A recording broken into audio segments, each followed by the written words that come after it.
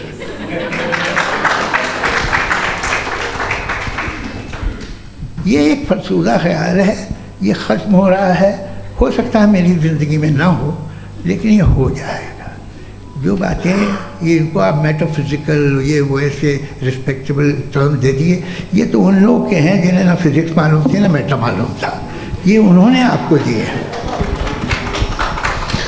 जी बहुत शुक्रिया आप दोनों लोगों का। और अब इस बातचीत का आखिरी राउंड शुरू होगा, डज़ गॉड एग्जिस्ट की ये बहस मुफ्ती शमाइल नदवी और जावेद अख्तर साहब के बीच।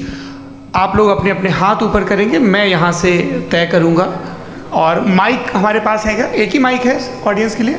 2 माइक है, एक इस तरफ एक इस तरफ, ठीक है। तो जी सबसे पहले हमारी सहयोगी हैं मारिया शकील जी, पूछिए सवाल। थोड़ा सा रुकेंगे ताकि कैमरे का फ्रेम आप पर आ जाए, आपकी तो प्रैक्टिस है टीवी की। जी नदवी साहब, मैं खुदा को मानती हूँ, पहले मैं इसी प्रमाइस से शुरू कर रही हूँ और ये बता रही हूँ आपको, मैं मानती हूँ, लेकिन कुछ सवाल हैं जो जावेद साहब ने उठाया, उसका जवाब आपको देना चाहिए। पहला सवाल ये कि गज़ा में सालों से छोटे बच्चे मर रहे हैं, वो उनको, अगर खुदा मर्सीफुल है, हम मानते हैं कि अल्लाह ताला में बहुत ताकत है, तो वो बच्चे क्यों मर रहे हैं? दूसरी बात ये कि अगर कंटिजेंसी की जो आप बात करते हैं, पूरे मुस्लिम ममालिक मिल कर के भी उन गज़ा के बच्चों को क्यों नहीं बचा पा रहे हैं? क्योंकि अगर वो चाहते, क्योंकि अल्लाह ताला उन पर हुकूमत करते हैं, सब पर हुकूमत करते हैं, तो वो उनको क्यों नहीं बचा? जी थैंक यू वेरी मच। बहुत अच्छा किया आपने इस चीज़ को जिक्र कर दिया, मैं इसको और अच्छे से एक्सप्लेन करने की कोशिश करता हूँ। देखें, जहाँ तक आपने कहा कि गज़ा के बच्चों को मारा जा रहा है, देखें 2 वर्ल्ड व्यू है, एक एथिस्टिक वर्ल्ड व्यू, एक थीस्टिक वर्ल्ड व्यू है। बच्चे मर रहे हैं दोनों वर्ल्ड व्यू में, लेकिन हमारा वर्ल्ड व्यू कह रहा है कि रिकॉम्पेंस है, ये कह रहे हैं कि उनका मरना बेकार जाने वाला है, कोई उसका रिकॉम्पेंस नहीं है, चूँकि इनके यहाँ आखिरत और अल्लाह का कोई तसव्वुर या गॉड का कोई तसव्वुर नहीं है। आपने ये सवाल किया कि गॉड मर्सीफुल है, क्यों नहीं रोकता? ये मैंने बताया कि ये मिसकंसेप्शन है लोगों के दरमियान कि गॉड को सिर्फ मर्सीफुल और ओमनीपोटेंट समझते हैं। गॉड के सिर्फ यही 2 एट्रीब्यूट्स नहीं हैं, गॉड के कई सारे एट्रीब्यूट्स हैं, उनमें से अल हकीम भी है, उनमें से ऑल वाइज भी है, ऑल नोइंग भी है। लिहाजा अगर इस दुनिया में किसी को तकलीफ़ आ रही है और गॉड उसको नहीं रोक रहा है, वो इसलिए नहीं रोक रहा है चूँकि इंसानों को फ्री विल दिया गया है। ठीक इसी तरीके से अगर एक डॉक्टर किसी छोटे बच्चे को इंजेक्शन लगा रहा है, उसे तकलीफ पहुंच रही है, उसके लिमिटेड पर्सपेक्टिव के एतबार से ये गलत हो रहा है और डॉक्टर बुरा है, लेकिन जब आप ब्रॉडर पिक्चर को देखेंगी, आपके और हमारे पास सिर्फ एक पिक्सल है, हमें इतना नजर आ रहा है कि गजा में कत्ल हो रहा है, लेकिन इसके पीछे कितना रिकॉम्पेंस उनको मिलने वाला है, पूरा पिक्चर गॉड के पास है। तो एक पिक्सल से आप पूरे पिक्चर को कभी भी जज नहीं कर सकती। आप इसमें कुछ जोड़ना चाहेंगे? आपको कुछ बोलना है इसमें? भैया आपने बहुत अच्छा जस्टिफिकेशन दिया। या आप वो जो वहाँ के प्राइम मिनिस्टर इजराइल के उन्हें भेजिए, वो बहुत खुश होंगे। आप जस्टिफिकेशन दे देना कि अगर गॉड नहीं है तो बच्चे क्यों मर रहे हैं, आप बताएं। वो ये सवाल पूछ रहे हैं कि अगर आप ईश्वर का अस्तित्व नहीं मानते हैं तो उन बच्चों की मौत को आप कैसे इंटरप्रेट करते हैं? भाई ये दुनिया जो है, जो ताकतवर लोग होते हैं वो एक नाइंसाफ़ी करते हैं। तो ये अच्छा काम है आपके नज़दीक, तो नेचर नाइंसाफ़ी पे मबनी है। अरे मेरे भाई, आप नेचर की कहाँ बात कर रहे हैं, तो इंसान की बात। तो फिर जब मैं इंसान की बात कर रहा था आप नेचर की बात करने लग गए। क्रॉस एग्जामिनेशन नहीं। हाँ, अब आप मुझे बोलने नहीं देंगे तो अलग बात है, आप बोलिए, मैं मुझे कोई चीज़ नहीं। जी नहीं, ये क्रॉस एग्जामिनेशन, मुझे बोल तो लेने दीजिए। जी बोलिए। क्या बात ये है कि ह्यूमन सोसाइटी तभी साथ में रह सकती है जब वो मोहब्बत से, एकता से, एक दूसरे के एहतराम करके रहे। इसके अलावा पॉसिबल नहीं है, अकेले तो इंसान रह नहीं सकता। वहाँ पर कुछ लोग हैं जो फाउल करते हैं, वो फाउल हमेशा से तारीख में होता आया है। आज ये हो रहा है, जो हो रहा है बहुत बुरा हो रहा है, बहुत जालिमाना है, बहुत जाबराना है। उसको आप कहें कि ये बच्चों को कॉम्पनसेशन मिल जाएगा या इसकी इंजेक्शन है, इंजेक्शन तो हेल्थ के लिए दिया जाता है। आप ये कह रहे हैं कि ये बच्चों की जो धज्जियाँ उड़ रही हैं ये इंजेक्शन है, ये टेस्ट है, ये टेस्ट है, और उस टेस्ट में उनको ऐसा रिकॉम्पेंस मिलेगा जो आपके तस्वुर के बाहर है। ये आप 3 बरस के बच्चे को बारूद से उड़ा के टेस्ट ले रहे हैं। वाह, वो नहीं ले रहा है, खुदा नहीं उड़ा रहा है, इजराइल उड़ा रहा है। जी, ये तो उसको कंडेम अगला सवाल लेते हैं प्रोफेसर पुरुषोत्तम अग्रवाल।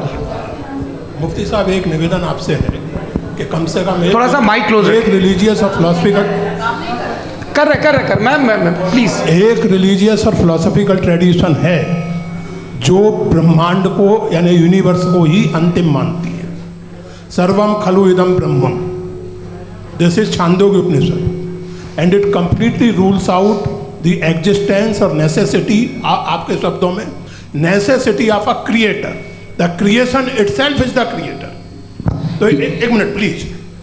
दूसरा जो सवाल आपने अभी, जो आप बार बार कह रहे हैं कि भगवान विद्वान भी है, वाइज, सब जानने वाला, तो अगर विजडम में दुनिया भर के पापों और अत्याचारों को बर्दाश्त करना शामिल है, तो फिर इसका मतलब ये हुआ कि अगर मैं फ्री विल से उसको अपोज करता हूँ तो ईश्वर की विजडम और मेरी फ्री विल में कॉन्ट्राडिक्शन है।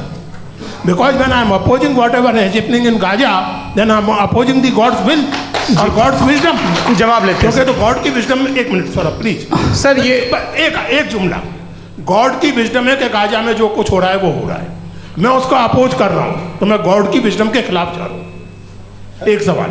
दूसरा ये नहीं, आपने 2 ऑलरेडी। सर आप और सवाल कर लें, लेकिन मुझे 2 जवाब दे। पहले आपने ये कहा, सुनिए मेरी बात सुनिए। इजराइल के गॉड के मुताबिक तुम्हारा ठीक हो रहा है ना? नहीं हो रहा है, सीख नहीं हो रहा है, मैं बता रहा हूँ क्या हो रहा है। आप तशरीफ रखें, मैं बता रहा हूँ क्या हो रहा है। Let me complete please. एक सेकंड गाइस, एक सेकंड। ये देखिए, ऐसा है कि ये सब बड़ा आपस में विचार विमर्श के बाद ये तय हुआ था कि कुछ नियम बना लिए जाएं ताकि एक टाइम बाउंड बातचीत चले। और भाई साहब, आप बड़ा ज़रूरी काम कर रहे हैं लेकिन कैमरे के फ्रेम में आके उस काम को गड़बड़ कर दे रहे हैं। ठीक है गुरु, अब मेरे को कहीं का गुस्सा कहीं निकालना था, सॉरी। नहीं, कोई गुस्सा नहीं है जी। तो प्रोफेसर ने सवाल पूछे, आप उनके जवाब दें, और थोड़ा ये सब लोग थोड़ा ख्याल रखें भाई, सवाल संक्षिप्त रखें जी। आपने 2 सवाल किया। सबसे पहला ये कहा कि हमारे पास ये कॉन्सेप्ट है कि ये यूनिवर्स खुद नेसेसरी बीइंग है, creation itself is the creator. How irrational is this कि मैं एग्जिस्ट करूंगा बाद में, लेकिन अभी एग्जिस्ट कर भी रहा हूं, यानी एक ही टाइम में एग्जिस्ट भी कर रहे हैं, नहीं भी कर रहे हैं। This is not true. दूसरी चीज आपने कहा कि अगर इजराइल में, सॉरी माफ कीजिएगा, Israel doesn't exist, occupied Palestine में अगर